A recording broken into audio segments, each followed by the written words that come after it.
ఒక పచ్చని అడవిలో లేత బంగారు సూర్యకిరణాలు చెట్ల మధ్య ఉదయిస్తుండగా రాజా అనే గర్విష్టమైన నెమలి నివసించేది.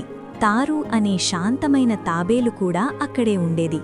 మరియు మీనా అనే చిన్న పిచ్చుక అన్నింటినీ ఆసక్తిగా గమనించేది. రాజా తన అద్భుతమైన రెక్కలను చూపించుకోవడానికి చాలా ఇష్టపడేవాడు. అతను నవ్వుతూ చెప్పాడు, "నువ్వు చాలా నెమ్మదిగా ఉన్నావు, నీకు విలువే లేదు." తారు ప్రశాంతంగా నవ్వి, "మనము ఆ మర్రి చెట్టు వరకు పందెం వేద్దామా?" అని అడిగింది. ఆత్మవిశ్వాసంతో రాజా ముందుకు పరిగెత్తాడు. విజయం ఎప్పటికీ నాదే. కాని తారు తన ప్రయాణాన్ని నెమ్మదిగా ప్రారంభించాడు. అడుగడుగుగా ఆగకుండా ముందుకు సాగాడు.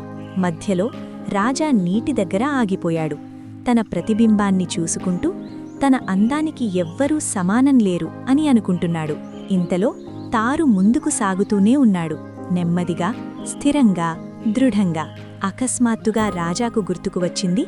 కాని అప్పటికే తారు గమ్యానికి దగ్గరగా వచ్చేశాడు. "ఆగు, నేను త్వరగా వెళ్ళాలి." కాని అప్పటికే ఆలస్యమైంది. తారు ముందుగా మర్రి చెట్టును చేరుకున్నాడు. రాజా అక్కడికి వచ్చేసరికి అలసిపోయి వినయంగా మారిపోయాడు. "నువ్వు గెలిచావు, నేను నిర్లక్ష్యం చేశాను" అని రాజా మృదువుగా చెప్పాడు. తారు సంతోషంగా చిరునవ్వు చిందించాడు. అలా వారొక పాఠం నేర్చుకున్నారు.